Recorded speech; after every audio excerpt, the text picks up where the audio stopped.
Dengan mempelajari Sirah Nabawiyah, maka makin menambah kecintaan kepadanya. Semoga yang subscribe juga dimudahkan jalannya menuju surga. Silahkan tekan tombol like supaya postingan ini semakin tersebar. Dan tulis doa serta hajat pemirsa di kolom komentar. Semoga semakin banyak yang mengaminkan, maka semakin cepat terkabul. Nabi Sulaiman alaihi salam adalah manusia terkaya sepanjang sejarah kehidupan manusia di muka bumi. Dalam beberapa kitab suci seperti Al-Quran, Alkitab, dan Injil, Nabi Sulaiman alaihi salam dijelaskan sebagai manusia terkaya yang pernah hidup di muka bumi.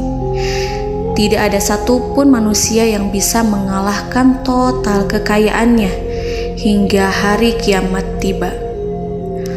Para arkeolog telah menemukan situs peninggalan sejarah Islam yang mengungkap total kekayaan Nabi Sulaiman alaihi salam.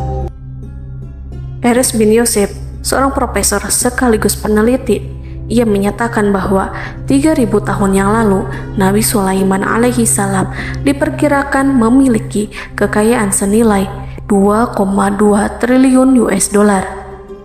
Dan apabila dikonversikan dengan nilai mata uang dolar hari ini, jika dirupiahkan, maka nilainya setara dengan 32.891.870 triliun rupiah. Profesor itu juga menjelaskan bahwa kekayaan Nabi Sulaiman alaihi salam berasal dari dua sumber, yakni istana kerajaan dan tambang tembaga. Nilai itu berkali-kali lipat lebih banyak dari total kekayaan negara Indonesia yang hanya mencapai 11.454 triliun per 30 Desember 2021. Nabi Sulaiman alaihi salam memiliki beberapa mukjizat. Di antaranya adalah dapat berbicara dengan bahasa binatang. Beliau dapat memerintah mereka untuk melakukan sesuatu. Beliau juga dapat mengendalikan besar kecilnya tekanan angin dan dapat mengatur ke arah mana angin akan berhembus. Sehingga dengan itu Nabi Sulaiman dapat memanfaatkan angin sebagai kendaraannya dan juga kendaraan tentaranya. Nabi Sulaiman juga bisa melunakkan besi dan membentuknya menjadi pakaian perang yang anti tusukan senjata tajam. Nabi Sulaiman juga memimpin para jin. Mereka tunduk dan patuh pada perintah Nabi Sulaiman alaihi salam. Tidak hanya setan, iblis laknatullah yang merupakan makhluk pembangkang dapat dibuat tunduk bertekuk lutut pada perintah-perintah Nabi Sulaiman. Nabi Sulaiman bisa melakukan teleportasi, yaitu berpindah dari suatu tempat ke tempat yang lain dalam waktu singkat.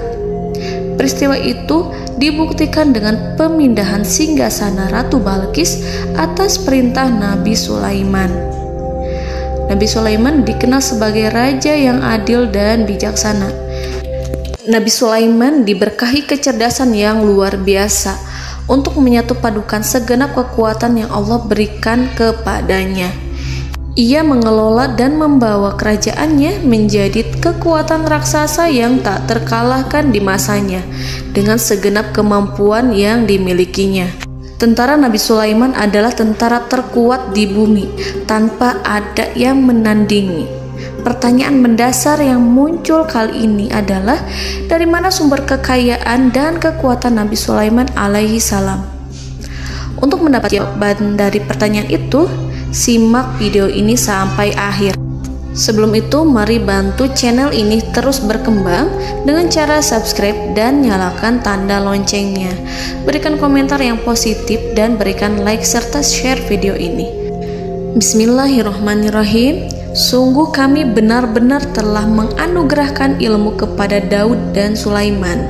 Keduanya berkata, segala puji bagi Allah yang melebihkan kami dari kebanyakan hamba-hambanya yang mukmin. Sulaiman telah mewarisi Daud dan dia berkata, wahai manusia, kami telah diajari untuk memahami bahasa burung dan kami dianugerahi segala sesuatu. Sesungguhnya semua ini benar-benar karunia yang nyata. Quran Surat An-Naml ayat 15-16. Saudara-saudaraku yang dirahmati Allah, pada ayat di atas disebutkan bahwa Sulaiman telah mewarisi Daud. Nabi Sulaiman mewarisi Nabi Daud dalam sisi kenabian dan kekuasaan, bukan mewarisi harta, karena para nabi tidak mewariskan harta.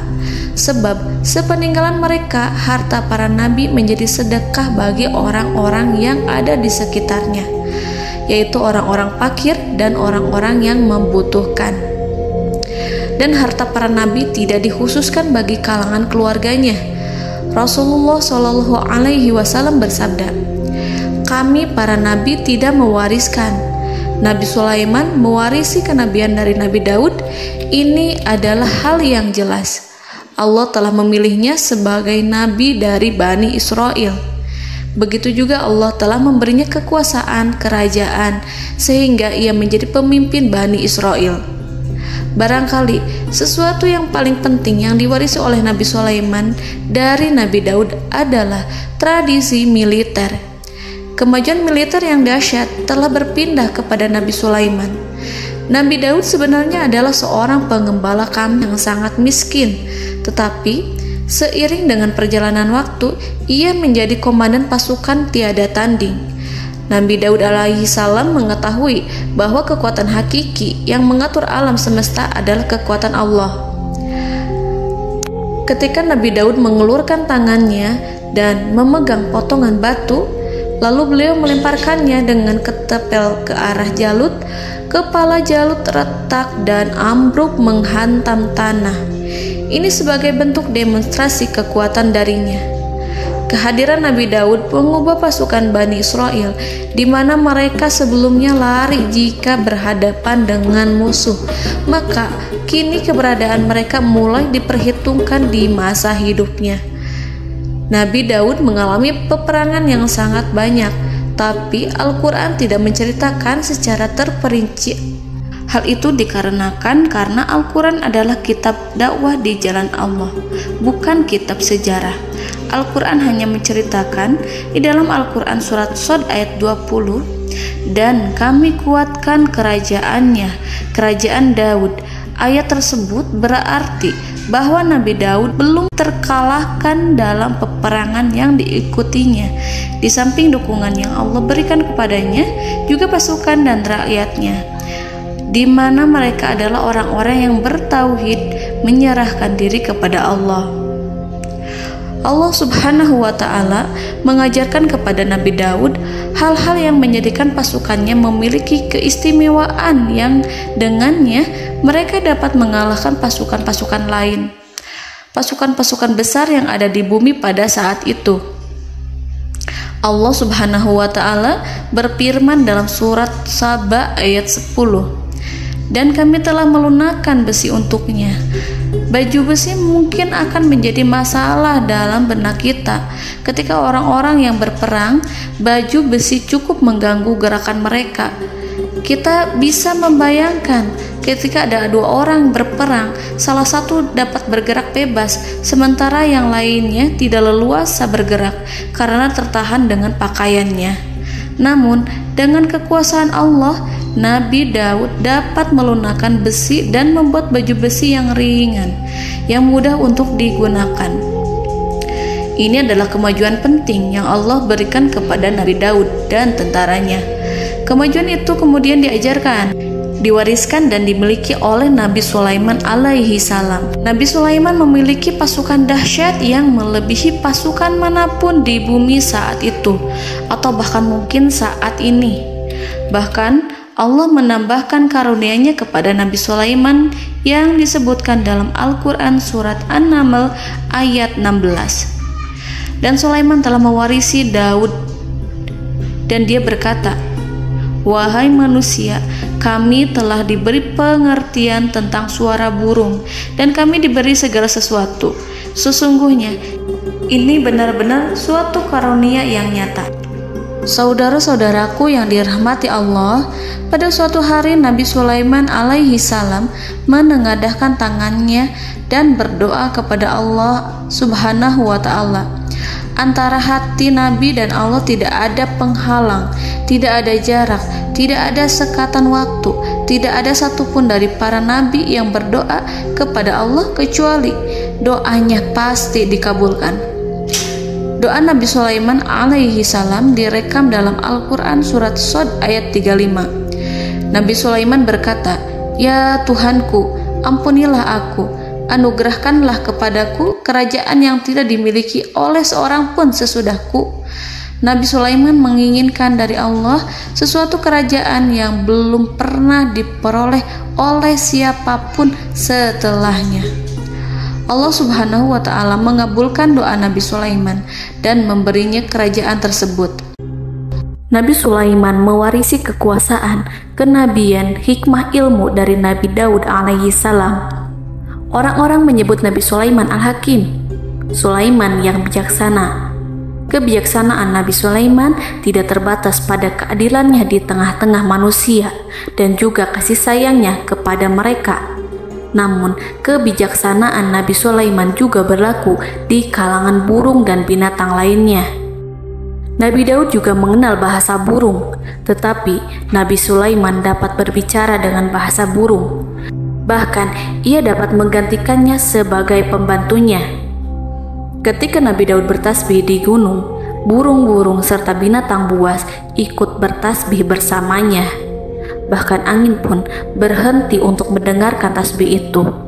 Sedangkan Nabi Sulaiman alaihi salam, Allah Subhanahu wa ta'ala memberinya karunia lebih dari itu, di mana binatang-binatang buas tunduk padanya, begitu juga angin dan burung. Saudara-saudaraku yang dirahmati Allah, Nabi Sulaiman alaihi salam mampu mendengarkan bisikan semut yang berbicara kepada sesama mereka. Bahkan ia mampu memerintahkan semut tersebut sehingga semut itu menjadi taat pada perintahnya.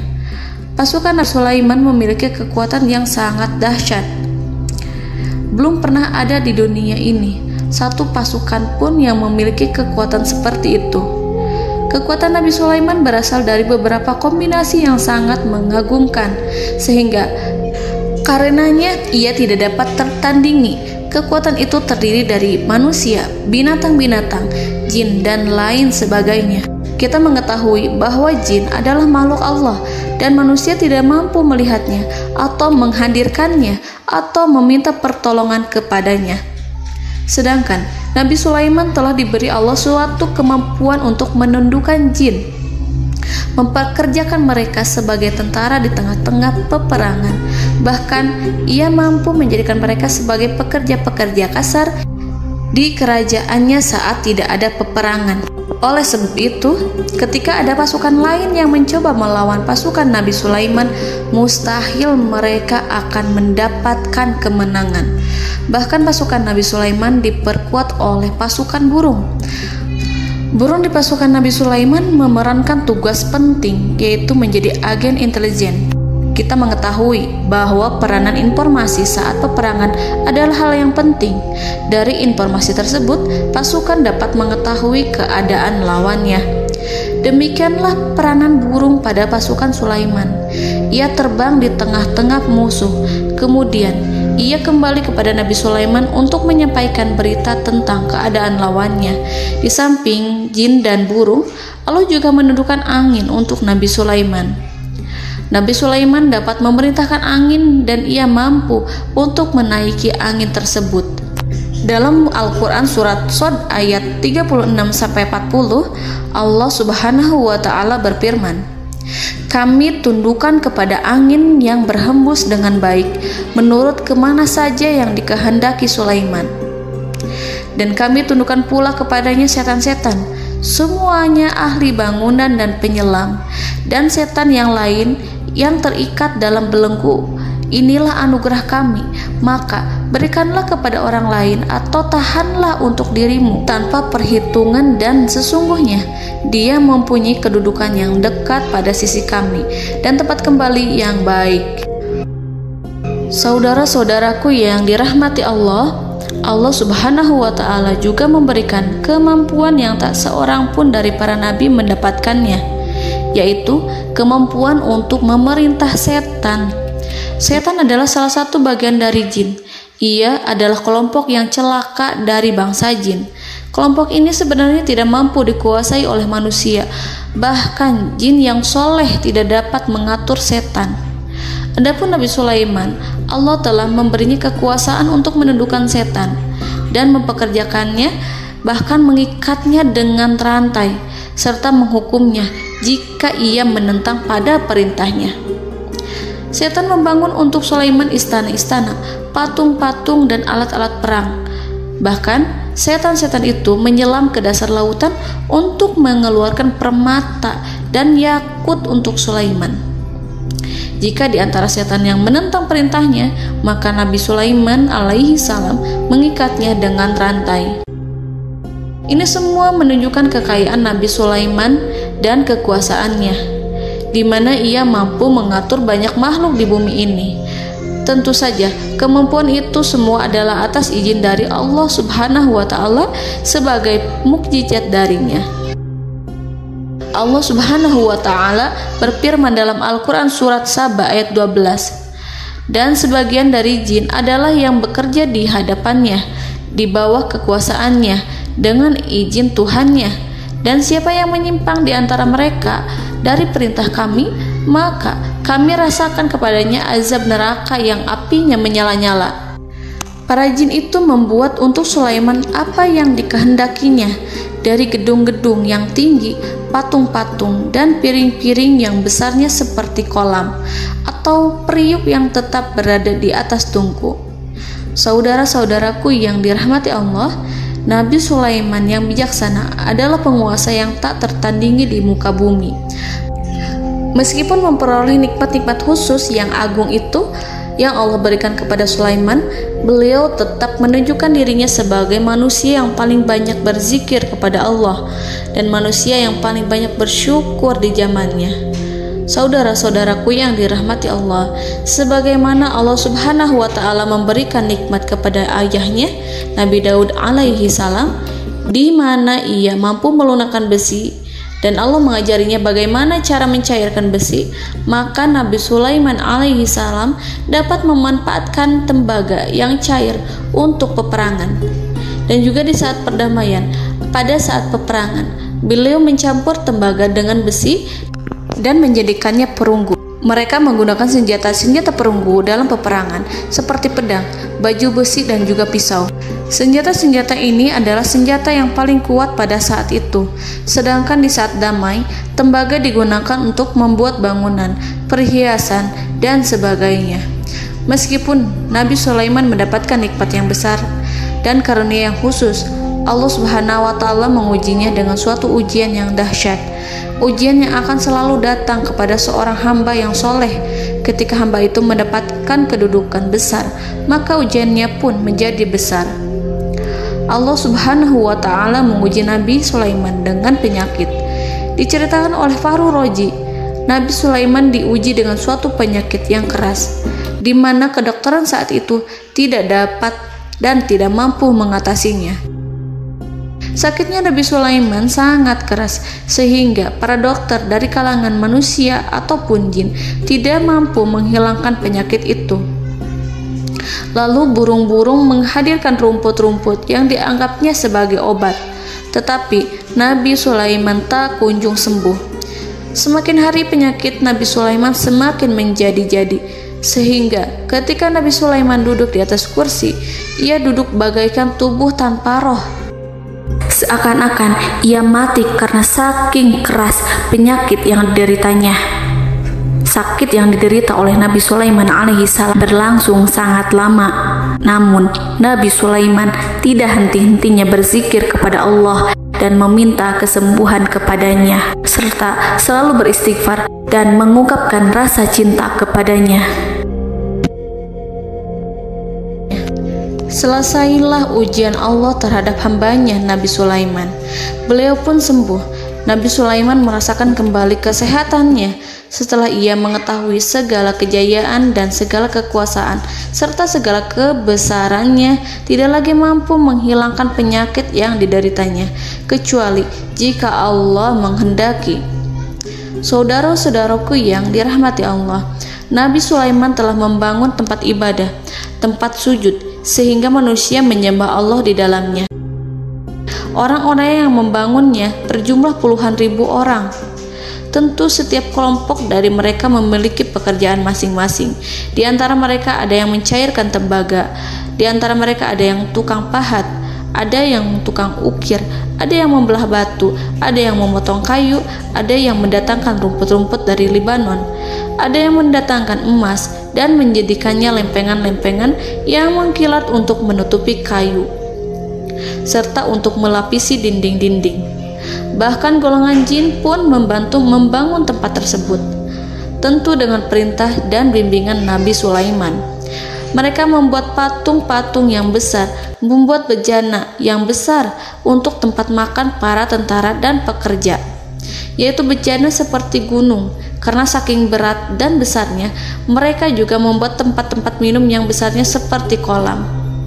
Nabi Sulaiman mengawasi para pekerjanya dan juga mengurusi masyarakatnya, di mana beliau mengenali problem mereka dan berusaha memecahkannya.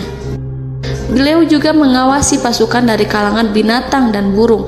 Beliau mengetahui apabila ada satu di antara mereka yang tidak datang, kemana ia pergi serta mengapa ia pergi. Nabi Sulaiman menguasai pengetahuan itu semua.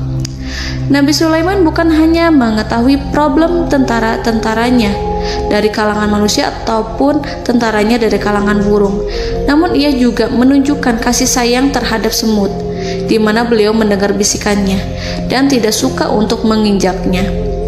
Nabi Sulaiman selalu menundukkan kepalanya ke bumi sebagai bentuk rasa rendah diri dan syukur kepada Allah.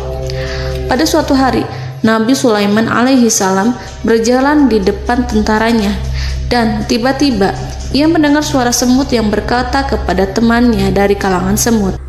Hal itu terekam dalam Al-Quran surat An-Naml ayat 18-19. Wahai semut-semut, masuklah ke dalam sarang-sarangmu agar kamu tidak terinjak oleh Sulaiman dan tentaranya, sedangkan mereka tidak menyadarinya. Nabi Sulaiman alaihi salam tersenyum mendengar itu dan ia berdoa, "Ya Allah, ya Tuhanku, berilah aku ilham untuk tetap mensyukuri nikmat-Mu yang telah Engkau anugerahkan kepadaku dan kepada kedua orang ibu bapakku, dan untuk mengerjakan amal soleh yang Kau ridhoi, dan masukkanlah aku ke dalam rahmat-Mu, ke dalam golongan hamba-hamba-Mu yang soleh." Saudara-saudaraku yang dirahmati Allah, meskipun Nabi Sulaiman mendapatkan kekuasaan dan memiliki tentara yang besar, namun beliau menunjukkan kasih sayang terhadap bangsa semut. Beliau mendengarkan bisikannya dan melihat semut yang ada di depannya. Oleh karena itu, tak mungkin baginya untuk menginjak golongan semut itu. Nabi Sulaiman bersyukur kepada Allah telah memberinya nikmat, yaitu nikmat rahmat dan kasih sayang. Di samping itu, Nabi Sulaiman alaihi salam adalah orang paling kaya di dunia. Istananya terbuat dari kayu gaharu yang memiliki wangi harum. Istananya terbuat dari emas yang terkadang dari kristal. Beliau juga memiliki kursi besar yang terbuat dari emas dan permata. Istana Nabi Sulaiman merupakan istana yang paling besar di dunia. Nabi Sulaiman menggunakan pakaian dari emas dan permata. Meskipun demikian, Nabi Sulaiman tetap menunjukkan sebagai hamba yang berserah diri dan rendah diri di hadapan Allah Subhanahu wa Ta'ala. Nabi Sulaiman yang merendahkan diri di hadapan Allah, ia selalu sujud kepada Allah, sebagaimana ayahnya yang selalu bertasbih pada Allah. Nabi Sulaiman selalu melantunkan lagu-lagu cinta ilahi dan hanya memuji Allah Subhanahu wa Ta'ala. Pada suatu hari, Nabi Sulaiman alaihi salam mengeluarkan perintah kepada pasukannya untuk bersiap-siap. Kemudian, Nabi Sulaiman keluar dan memeriksa pasukannya satu demi satu. Kelompok yang pertama adalah kelompok manusia. Nabi Sulaiman memperhatikan kesiapan mereka. Lalu Nabi Sulaiman mengeluarkan perintah-perintah kepada mereka. Kemudian Nabi Sulaiman memeriksa kelompok jin dan menyampaikan perintahnya kepada mereka. Beliau memenjarakan jin yang tampak bermalas-malasan saat bekerja. Lalu beliau memeriksa binatang dan berkata kepada mereka, apakah mereka sudah makan dengan baik? Apakah mereka tidur dengan nyenyak? Apakah ada yang mengadu pada mereka, misalkan karena penyediaan makanan yang tidak layak? Apakah ada di sana yang sakit dan lain sebagainya? Ketika Nabi Sulaiman merasa puas dengan semuanya, Nabi Sulaiman memasuki tenda tempat berkumpulnya para burung. Nabi Sulaiman alaihi salam kemudian memasuki tenda tersebut, mengamati keadaan di sekitarnya, sehingga beliau mengetahui bahwa ada satu burung yang tidak hadir, yaitu burung hudhud. Mengapa aku tidak melihat burung hudhud? Burung-burung yang lain tampak terdiam sebagai penghormatan, dan mereka mendengarkan apa yang akan dikatakan pemimpin mereka. Nabi Sulaiman mengarahkan pandangannya pada semua burung dan tidak menemukan burung hudhud di antara mereka. Tak seekor burung pun yang mengetahui keberadaannya. Burung hudhud absen pada apel wajib kali ini. Nabi Sulaiman mulai menampakkan kemarahannya. Tiba-tiba, seekor burung kecil memberanikan diri untuk berkata kepada Nabi Sulaiman, "Wahai Nabi yang mulia, seharusnya hudhud ada bersamaku kemarin untuk melaksanakan tugas penyelidikan. Ia adalah pemimpin misi itu. Namun, burung hudhud belum datang. Oleh karena itu, aku tidak pergi bersamanya." Burung itu tampak gemetar. Nabi Sulaiman mengetahui bahwa hudhud tidak hadir dan tak seorang pun mengetahui kemana ia pergi. Burung hudhud pergi tanpa izin terlebih dahulu. Dalam keadaan marah, Nabi Sulaiman berkata, "Sungguh aku benar-benar akan mengazabnya dengan azab yang sangat keras atau benar-benar menyembelihnya, kecuali jika ia benar-benar datang kepadaku dengan alasan yang jelas." Kawanan burung-burung mengetahui bahwa Nabi Sulaiman sedang marah dan telah menetapkan untuk menyiksa burung hudhud atau menyembelihnya atau justru memaafkannya dengan syarat ia datang dengan membawa alasan yang dapat menyelamatkannya, atau dengan kata lain, burung hudhud dapat memastikan bahwa ia melaksanakan tugas yang penting. Nabi Sulaiman menunjukkan kemarahan yang besar sehingga siapapun akan merasa takut kepada Nabi Sulaiman yang marah. Nabi Sulaiman kemudian pergi dari tempat burung tersebut. Nabi Sulaiman masih memikirkan keadaan burung hudhud. Seharusnya burung hudhud menjadi bagian penting dari badan intelijen. Apakah ia pergi untuk menyingkap suatu, atau apakah ia pergi hanya untuk bermain-main? Nabi Sulaiman telah memperhatikan dan mengetahui bahwa burung hudhud adalah seekor burung yang cerdik dan juga fasih berbicara. Terkadang Nabi Sulaiman mendapati burung hudhud sedang bermain-main dan menunda-nunda pekerjaannya. Namun ketika Nabi Sulaiman melihatnya, burung hudhud memahami bahwa perbuatannya tidak benar.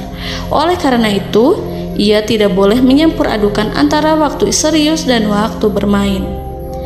Tidak lama setelah itu, burung hudhud tiba di tempat para burung.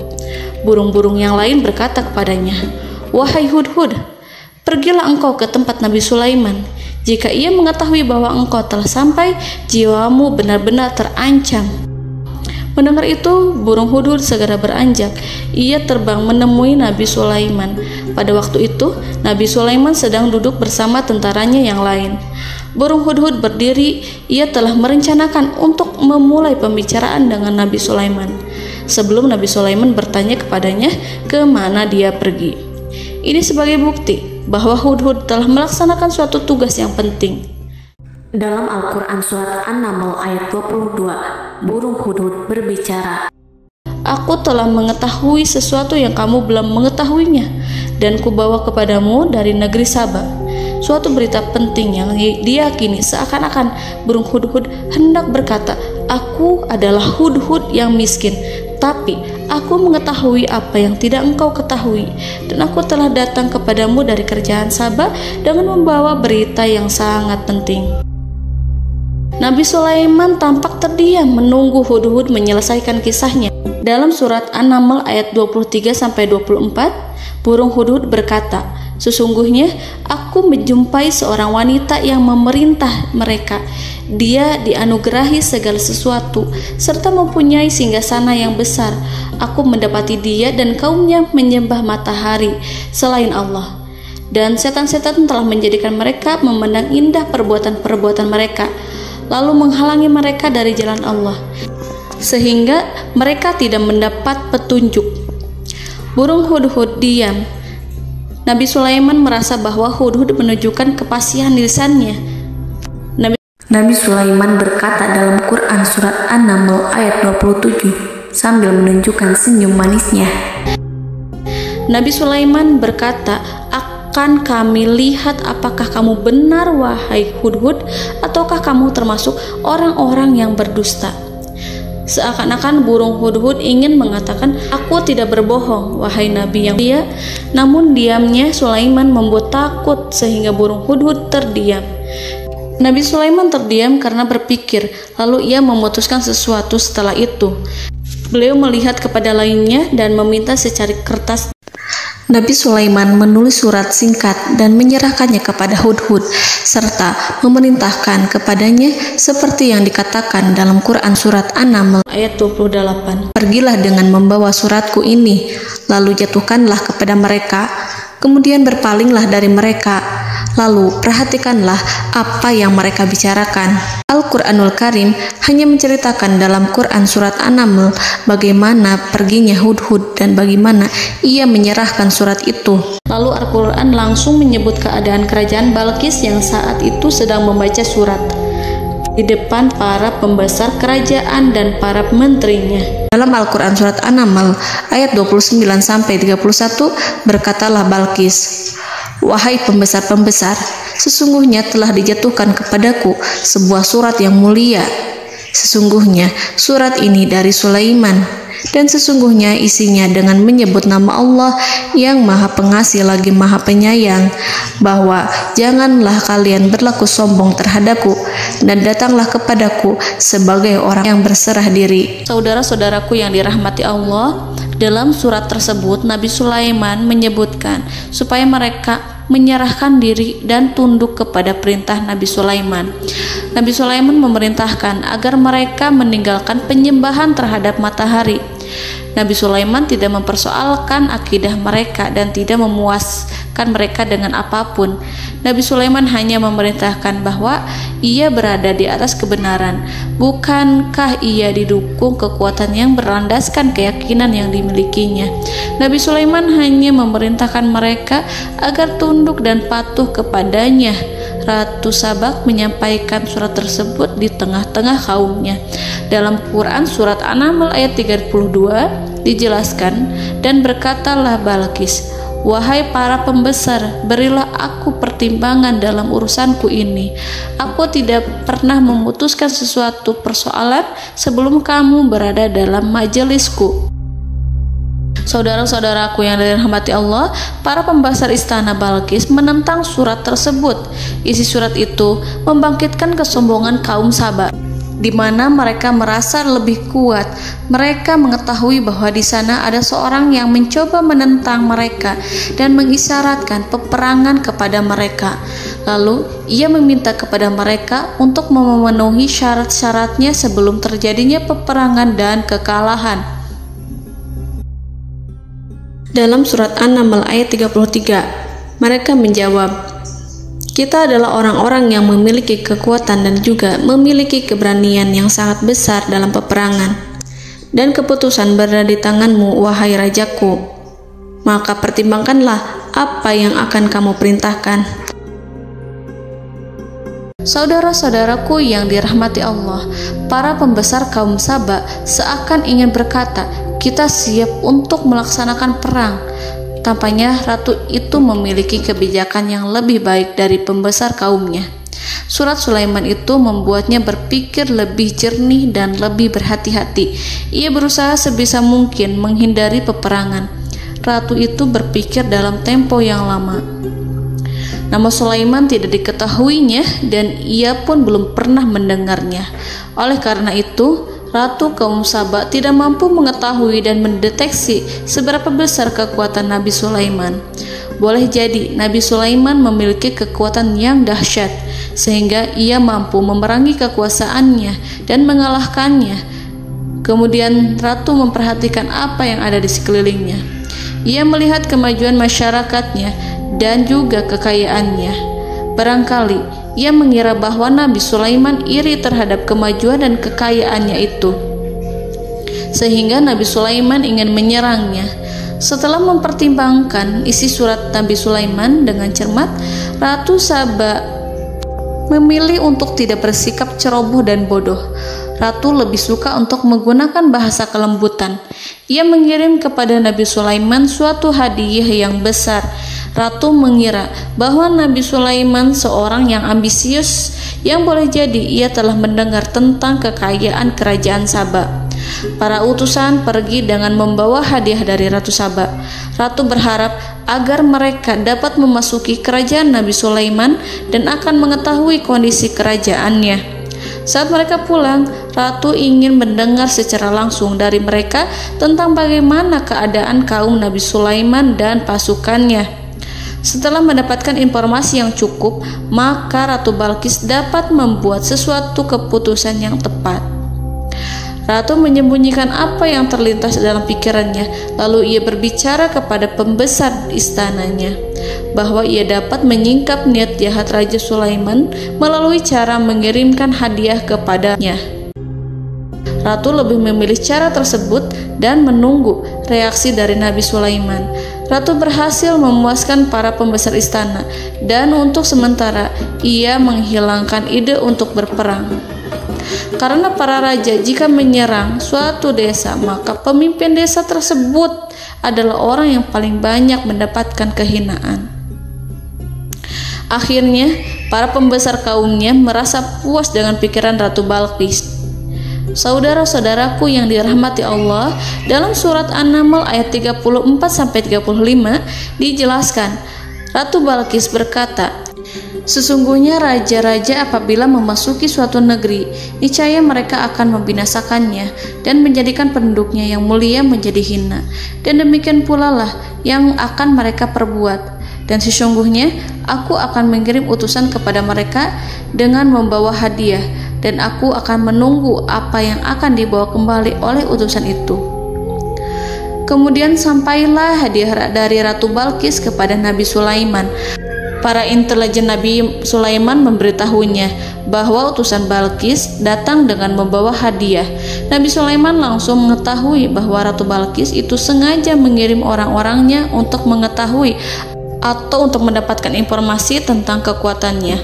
Lalu setelah itu ia akan mengambil keputusan atau mengambil sikap kepada kerajaan Sulaiman. Nabi Sulaiman segera memanggil semua pasukannya untuk berkumpul. Utusan Balqis segera memasuki istana Nabi yang dipenuhi dengan pasukan yang besar bersenjata. Melihat itu, utusan Ratu Balqis tercengang dan terkejut ketika mereka melihat kekayaan yang mereka bawa tidak ada apa-apanya dibandingkan dengan kerajaan Nabi Sulaiman. Hadiah mereka tampak tidak berarti. Emas yang mereka bawa tampak tidak memiliki makna saat mereka memasuki istana Nabi Sulaiman yang terbuat dari kayu-kayu pohon gaharu yang mengeluarkan bau yang harum serta dihiasi dengan emas permata. Para utusan Ratu Balqis berdiri bersama Nabi Sulaiman dan menyaksikan bagaimana Nabi Sulaiman mengendalikan pasukannya. Kemudian mereka mulai berpikir tentang kekuatan dan kualitas pasukan Nabi Sulaiman. Betapa kagetnya mereka ketika melihat di tengah-tengah pasukan itu terdapat singa, burung, dan tentara dari kalangan manusia yang mampu terbang. Mereka pun sadar bahwa mereka di hadapan pasukan yang tiada tandingannya. Selesailah demonstrasi pasukan Nabi Sulaiman. Kemudian para utusan ratu dipersilahkan maju ke tempat hidangan makanan. Para utusan itu sangat terkejut ketika melihat berbagai macam makanan dari penjuru dunia ada di depannya. Dan di antara makanan itu terdapat pula makanan yang biasa ditemukan di negeri mereka. Tetapi mereka melihat bahwa makanan itu memiliki rasa yang lebih istimewa. Selain itu, piring-piring yang ada di depan mereka terbuat dari emas dan mereka dilayani oleh laki-laki yang berhias dengan emas. Di meja makan itu terdapat burung, ikan laut, dan berbagai macam daging yang mereka tidak mampu lagi membedakan daging apa itu. Nabi Sulaiman tidak makan bersama mereka, tapi beliau makan dengan menggunakan piring yang terbuat dari kayu. Beliau memakan roti yang kering yang dicampur dengan minyak. Inilah makanan yang dipilih Nabi Sulaiman. Makan bersama mereka dalam keadaan diam, mereka merasa kehadiran Nabi Sulaiman menciptakan suatu wibawa yang luar biasa. Selesai perjamuan itu, lalu dengan sangat malu mereka menyerahkan hadiah dari Ratu Balqis kepada Nabi Sulaiman. Hadiah itu berupa emas yang bagi mereka hadiah itu sangat bernilai tinggi. Tapi di sini hadiah itu tampak kecil di hadapan kekayaan Nabi Sulaiman yang sangat mengagumkan. Nabi Sulaiman memperhatikan hadiah dari Ratu Balqis itu dan berkata dalam Quran surat An-Naml ayat 36, "Maka apa yang diberikan Allah kepadaku lebih baik daripada apa yang diberikannya kepadamu, tetapi kamu merasa bangga dengan hadiahmu." Saudara-saudaraku, Raja Sulaiman menyingkap dengan kata-katanya yang singkat itu penolakannya terhadap hadiah mereka. Ia memberitahu utusan itu bahwa ia tidak menerima hadiah tersebut. Ia tidak merasa puas dengan hadiah itu. Yang membuatnya puas hanyalah, janganlah kalian berlaku sombong terhadapku dan datanglah kepadaku sebagai orang-orang yang berserah diri. Lalu Nabi Sulaiman berkata kepada mereka dengan pelan. Hal itu diabadikan dalam Al-Quran surat An-Naml ayat 37. "Kembalilah kepada mereka, sungguh kami akan mendatangi mereka dengan bala tentara yang mereka tidak kuasa melawannya.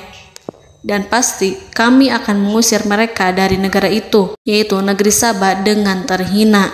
Dan mereka akan menjadi tawanan-tawanan yang hina." Saudara-saudaraku yang dirahmati Allah, Nabi Sulaiman kemudian meninggalkan para utusan ratu setelah terlebih dahulu mengancam mereka. Para utusan itu berharap agar Nabi Sulaiman mau menunggu kunjungan Ratu Balqis yang akan membawa misi perdamaian. Akhirnya, sampailah para utusan Ratu Balqis ke negeri Saba. Mereka segera menuju istana sang ratu. Mereka memberitahu bahwa negeri mereka ada di ujung tanduk. Mereka menceritakan kepada ratu tentang kekuatan Nabi Sulaiman dan tidak mungkin bagi mereka mampu melawannya. Mereka meyakinkan Ratu Balqis bahwa ia harus mengunjunginya dan melihat sendiri bagaimana kebesaran kerajaan Nabi Sulaiman. Kemudian Ratu Balqis menyiapkan dirinya untuk pergi menuju kerajaan Nabi Sulaiman. Nabi Sulaiman duduk di kursi kerajaan di tengah-tengah para pembesarnya dan para menterinya, serta para komandan pasukannya. Beliau berpikir tentang sosok Balqis. Nabi Sulaiman mengetahui bahwa Balqis menuju tempatnya. Balqis dikelilingi rasa takut. Nabi Sulaiman berpikir sejenak tentang bagaimana matahari disembah. Ia memikirkan bagaimana informasi yang diterima oleh intelijennya tentang kemajuan kerajaan Balqis dalam bidang kesenian dan ilmu pengetahuan. Nabi Sulaiman bertanya kepada dirinya sendiri, apakah kemajuan menjadi penghalang untuk mengetahui kebenaran? Apakah ratu itu senang dengan kekuatan yang dicapainya? Dan ia membayangkan bahwa kekuatannya adalah segalanya. Dengan kemajuan yang dimilikinya, Nabi Sulaiman ingin membuat kejutan agar ratu mengetahui bahwa Islam yang diyakini oleh Nabi Sulaiman adalah satu-satunya yang mampu mendatangkan kemajuan dan kekuatan yang hakiki, sehingga ia dapat membandingkan antara keyakinannya dalam menyembah matahari beserta kemajuan yang dicapainya dengan keyakinan Nabi Sulaiman beserta kemajuan yang diraihnya. Saudara-saudaraku yang dirahmati Allah, para mata-mata Nabi Sulaiman telah memberitahunya bahwa hal yang sangat disegani dan dikagumi oleh kaum Balqis adalah kerajaan Saba, yaitu singgasana Ratu Balqis. Singgasana itu terbuat dari emas dan batu delima. Singgasana tersebut dijaga oleh penjaga yang sangat disiplin, di mana mereka tidak pernah lalai sedikit pun. Oleh karena itu, sangat tepat apabila Nabi Sulaiman menghadirkan singgasananya di sini, di kerajaannya. sehingga ketika ratu tiba, maka ia dapat duduk di atasnya. Nabi Sulaiman ingin membuat kejutan kepadanya dan menunjukkan bahwa kemampuannya tersebut yang berlandaskan pada keislaman. Nabi Sulaiman melakukan yang demikian itu dengan harapan agar si ratu tunduk kepadanya. Ide itu terlintas dalam diri Nabi Sulaiman. Lalu ia mengangkat kepalanya dan menoleh kepada anak buahnya. Hal itu diabadikan dalam Quran Surat An-Naml ayat 38. Wahai para pembesar, siapakah di antara kamu sekalian yang sanggup membawa singgasananya kepadaku sebelum mereka datang kepadaku sebagai orang-orang yang berserah diri? Saudara-saudaraku, perhatikanlah ungkapan pikiran Nabi Sulaiman tersebut. Semua pemikirannya berkisar tentang keislaman para penyembah matahari, tentang bagaimana beliau dapat memberikan petunjuk kepada mereka di jalan Allah. Yang pertama menjawab pertanyaan Nabi Sulaiman adalah jin Ifrit. Dalam Quran Surat An-Naml ayat 39, berkatalah Ifrit yang cerdik dari golongan jin, "Aku akan datang kepadamu dengan membawa singgasana itu sebelum kamu berdiri dari tempat dudukmu. Sesungguhnya aku benar-benar kuat untuk membawanya, lagi dapat dipercaya." Nabi Sulaiman berdiri dari tempat duduknya. Setelah 1 jam atau 2 jam, jin itu berjanji kepadanya untuk menghadirkan singgasana Balkis. Sebelum itu, istana Nabi Sulaiman di Palestina, sedangkan istana Balkis terletak di Yaman. Antara singgasana tersebut dengan singgasana Nabi Sulaiman berjarak lebih dari ribuan mil. Barangkali pesawat yang cepat sekalipun yang kita kenal hari ini tidak akan mampu membawa dan mendatangkan istana itu dalam waktu 1 jam. Tetapi masalahnya di sini, berhubung dengan kekuatan jin yang serba misterius, Nabi Sulaiman tidak mengomentari sedikit pun terhadap apa yang dikatakan oleh Ifrit. Nabi Sulaiman tampak menunggu tanggapan lain yang mampu menghadirkan singgasana Balkis yang lebih cepat dari jin Ifrit. Nabi Sulaiman menoleh kepada seorang yang di sana, yang duduk di atas naungan. Hal itu diceritakan dalam Al-Quran Surat An-Naml ayat 40. Berkatalah seseorang yang mempunyai ilmu dari Alkitab, "Aku akan membawa singgasana itu kepadamu sebelum matamu berkedip." Maka tatkala Sulaiman melihat singgasana itu terletak di hadapannya, ia pun berkata, "Ini termasuk karunia Tuhanku untuk menguji aku. Apakah aku akan bersyukur atau mengingkari nikmatnya? Dan barang siapa yang bersyukur, maka sesungguhnya dia bersyukur untuk kebaikan dirinya sendiri. Dan barang siapa yang ingkar, maka sesungguhnya Tuhanku maha kaya lagi maha mulia." Saudara-saudaraku, belum lama seseorang yang mempunyai ilmu dari Alkitab menyatakan kalimatnya, sehingga singgasana itu tiba-tiba ada di depan Nabi Sulaiman, yang mampu menghadirkan singgasana itu lebih cepat dari kedipan mata. Al-Quranul Karim tidak menyingkap kepribadian seseorang yang menghadirkan singgasana itu. Al-Quran hanya menggarisi bahwa orang itu mempunyai ilmu dari Alkitab. Al-Quran tidak menjelaskan kepada kita apakah ia seorang malaikat ataukah manusia ataukah jin. Al-Quran sengaja tidak menyingkap hakikat kitab yang dimaksud. Saudara-saudaraku yang dirahmati Allah, setelah melihat singgasana itu, Nabi Sulaiman bersyukur kepada Allah. Ia mulai memperhatikan singgasana sang ratu. Singgasana tersebut merupakan simbol pembangunan dan juga kemajuan, tetapi tampaknya ia hanya sesuatu yang biasa saja jika dibandingkan dengan kekuasaan dan kebesaran ciptaan yang dibuat oleh manusia dan jin di kalangan istana Nabi Sulaiman. Nabi Sulaiman memikirkan dalam tempo yang sangat lama singgasana Ratu Balkis itu. Kemudian beliau memerintahkan agar singgasana itu diperbaiki, sehingga saat Ratu Balkis datang, dia akan mengujinya. Apakah Ratu Balkis dapat mengenali singgasananya ataukah tidak? Dalam Al-Quran Surat An-Naml ayat 41, Nabi Sulaiman berkata, "Ubahlah baginya singgasananya, maka kita akan melihat apakah dia mengenal ataukah dia termasuk orang-orang yang tidak mengenalnya." Saudara-saudaraku yang dirahmati Allah, Nabi Sulaiman memerintahkan agar dibangun istana yang akan digunakan untuk menyambut Ratu Balkis. Nabi Sulaiman memilih tempat di laut, dan ia memerintahkan agar dibangun suatu istana di mana sebagian besarnya terdiri dari air laut. Nabi Sulaiman memerintahkan agar lantainya itu terbuat dari kaca yang tebal dan kuat, sehingga orang-orang yang berjalan di atas istana itu akan dapat melihat di bawahnya ada ikan-ikan berwarna-warni yang berenang-renang. Dan mereka akan melihat rumput-rumput laut yang bergerak-gerak. Akhirnya, selesailah pembangunan istana itu. Saking bersihnya kaca lantainya, sehingga tampak di sana tidak ada kaca. Burung hudhud memberitahu Nabi Sulaiman bahwa Balqis telah sampai dekat kerajaannya. Kemudian Ratu Balqis datang.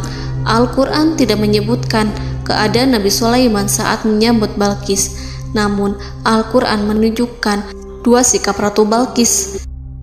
Yang pertama, bagaimana sikap Balqis ketika pertama kali melihat singgasananya yang datang mendahuluinya, padahal ia telah meninggalkan pengawalannya untuk tetap setia menjaga singgasananya itu. Keadaan kedua adalah keadaan di depan istana yang dibangun untuk penyambutan Balqis. Istana itu penuh dengan permata yang berenang-renang di bawahnya ikan-ikan. Dalam Quran Surat An-Naml ayat 42 dijelaskan, dan ketika Balqis datang, ditanyakanlah kepadanya, "Serupa inikah singgasanamu?" Balqis menjawab, "Seakan-akan singgasana ini adalah singgasanaku. Kami telah diberi pengetahuan sebelumnya, dan kami adalah orang-orang yang berserah diri." Saudara-saudaraku, pada dialek di atas, Balqis melihat singgasananya dan ia tercengang saat mengetahui bahwa itu adalah singgasana miliknya. Namun kemudian ia mulai ragu karena melihat tidak sepenuhnya itu singgasana miliknya. Jika itu benar-benar miliknya, lalu bagaimana ia datang mendahuluinya? Dan bila bukan singgasananya, maka bagaimana Sulaiman dapat meniru sepersis dan seteliti itu? Padahal Sulaiman tidak pernah sekalipun ke kerajaannya. Nabi Sulaiman berkata saat melihat Balqis mengamati singgasananya, "Apakah ini singgasanamu?" Balqis terlihat sangat kebingungan, namun setelah itu ia menjawab, "Sepertinya benar." Nabi Sulaiman berkata, "Kami telah diberi ilmu sebelumnya dan kami sebagai orang-orang muslim." Saudaraku yang dirahmati Allah, melalui pertanyaan Nabi Sulaiman ingin mengisyaratkan kepada Balqis agar ia membandingkan antara keyakinannya beserta ilmu yang dicapainya dengan keyakinan Nabi Sulaiman yang muslim beserta pengetahuan yang telah diraihnya. Penyembahan terhadap matahari dan pencapaian ilmu yang dicapai oleh Ratu Balqis tanpa tidak ada apa-apanya dibandingkan dengan ilmu Nabi Sulaiman dan keislaman. Nabi Sulaiman telah mendahuluinya dalam bidang ilmu karena keislamannya. Karena itu, sangat mudah baginya untuk mengungguli Balqis dalam ilmu-ilmu yang lainnya. Demikianlah yang disyaratkan dalam pertanyaan Nabi Sulaiman kepada Ratu Balqis. Ratu Saba itu mengetahui bahwa ini adalah singgasananya, di mana singgasana itu datang lebih dahulu daripada dirinya. Beberapa bagian darinya telah diubah saat Balqis masih di perjalanan menuju ke tempat Nabi Sulaiman. Ia berpikir kemampuan apa yang dimiliki Nabi Sulaiman. Ratu Balqis tercengang melihat apa yang disaksikannya, yang berupa buah dari keimanan Nabi Sulaiman dan hubungannya dengan Allah Subhanahu wa Ta'ala. Sebagaimana Balqis juga tercengang ketika melihat kemajuan di bidang ilmu pembangunan, seni, dan ilmu-ilmu yang lainnya. Maka ia tidak lebih kagum lagi saat melihat hubungan yang kuat antara keislaman Nabi Sulaiman dengan ilmunya serta kemajuan yang diraihnya. Dalam Al-Quran Surat An-Naml ayat 43 dijelaskan, dan apa yang disembahnya selama ini selain Allah mencegahnya untuk melahirkan keislamannya, karena sesungguhnya ia terdahulu termasuk orang-orang yang kafir. Saudara-saudaraku yang dirahmati Allah, berguncanglah dalam benak Balqis ribuan hal ketika melihat keyakinan kaumnya runtuh di hadapan Nabi Sulaiman. Ia menyadari matahari yang disembahnya hanya merupakan ciptaan Allah, dan Allah lah yang menggerakkannya untuk hamba-hambanya. Lalu terbitlah matahari kebenaran dalam dirinya. Hatinya diterangi oleh cahaya baru yang tidak akan tenggelam seperti tenggelamnya matahari. Masa keislamannya hanya menunggu waktu. Ratu Balqis memilih waktu yang tepat untuk mengumumkan keislamannya. Allah Subhanahu wa Ta'ala berfirman dalam Quran Surat An-Naml ayat 44. Dikatakan kepadanya, masuklah ke dalam istana. Maka tatkala ia melihat lantai istana itu, dikiranya kolam air yang besar dan disingkapnya 2 betisnya. Berkatalah Sulaiman, sesungguhnya ia adalah istana licin yang terbuat dari kaca. Berkatalah Balqis, wahai Tuhanku, sesungguhnya aku telah berbuat zalim terhadap diriku dan aku berserah diri bersama Sulaiman kepada Allah Tuhan semesta alam. Saudara-saudaraku yang dirahmati Allah, dikatakan kepada Balqis, masuklah ke dalam istana. Ketika ia masuk, maka ia tidak menyaksikan adanya kaca, tetapi ia melihat air, sehingga ia mengira akan bersinggungan dengan air. Lalu ia menyingkapkan sedikit bajunya agar bajunya itu tidak basah. Nabi Sulaiman mengingatkannya tanpa melihatnya agar ia tidak khawatir terhadap pakaiannya, karena pakaiannya tidak akan basah sebab di sana tidak ada air. Itu sekedar kaca yang halus, yang saking halusnya sehingga ia tidak tampak. Pada kesempatan itulah Balqis mengumumkan keislamannya yang mengakui kelalimannya, dan ia menyatakan menyerahkan diri kepada Nabi Sulaiman dan kepada Allah Tuhan semesta alam. Lalu kaumnya pun mengikutinya dan mereka memeluk Islam. Balqis menyadari ia berhadapan dengan penguasa yang terbesar di bumi dan Nabi Allah yang mulia. Untuk pertama kalinya, wajah Sulaiman tampak dihiasi dengan senyuman yang menunjukkan kepuasannya sejak Balqis mengunjunginya. Demikianlah Nabi Sulaiman mewujudkan kejayaannya yang hakiki dan menyebarkan cahaya Islam di muka bumi. Saudara-saudaraku, Al-Quran tidak menyebutkan kisah Balqis setelah keislamannya. Para ahli tafsir mengatakan bahwa ia menikah dengan Nabi Sulaiman. Selain itu, ada yang mengatakan bahwa ia menikah dengan salah satu orang dekat Nabi Sulaiman. Ada juga yang mengatakan bahwa sebagian Raja Habasyah adalah keturunan dari buah perkawinan ini. Wallahu a'lam bishawab. Saudara-saudaraku yang dirahmati Allah, Nabi Sulaiman hidup di tengah-tengah kejayaan dan kemuliaan di bumi. Kemudian Allah menetapkan kematian untuknya, sebagaimana kehidupan Sulaiman berada di puncak kemuliaan dan kejayaan yang penuh dengan keajaiban yang luar biasa, maka kematiannya pun merupakan tanda-tanda kebesaran Allah yang penuh dengan keajaiban. Demikianlah bahwa kematiannya sesuai dengan kehidupannya, sesuai dengan kejayaannya. Allah berfirman tentang kematian Sulaiman di dalam Al-Quran Surat Saba ayat 14. Maka tatkala kami telah menetapkan kematian Nabi Sulaiman, tidak ada yang menunjukkan kepada mereka kematiannya itu kecuali rayap yang memakan tongkatnya. Maka tatkala ia telah tersungkur, tahulah jin bahwa kalau sekiranya mereka mengetahui yang gaib, tentulah mereka tidak akan tetap dalam siksa yang menghinakan. Saudara-saudaraku, kemampuan Nabi Sulaiman untuk menundukkan jin dan mempekerjakan mereka serta hubungan mereka dengan semua itu menimbulkan fitnah di tengah-tengah manusia dalam hal tertentu. Kematian Nabi Sulaiman merupakan batasan jawaban terhadap fitnah ini. Kami tidak mengetahui siapa yang mengklaim bahwa jin mengetahui hal yang gaib. Apakah itu setan yang terkutuk, atau jin yang bodoh, atau manusia yang tertipu? Kami tidak mengetahui siapa yang bertanggung jawab terhadap tersebarnya isu yang keliru ini. Yang kita ketahui adalah bahwa hal tersebut adalah mempengaruhi sebagian manusia dan jin. Barangkali manusia berkata kepada diri mereka, selama jin melakukan perbuatan yang luar biasa ini, maka apa gerangan yang menjadikan mereka tidak mengetahui hal yang gaib itu? Manusia itu lupa bahwa kunci kegaiban berada di tangan Allah. Masalah ilmu gaib tidak akan mampu dikuasai oleh jin dan manusia. Hanya Dia yang mengetahuinya, dan manusia diberitahu hanya sedikit sekali.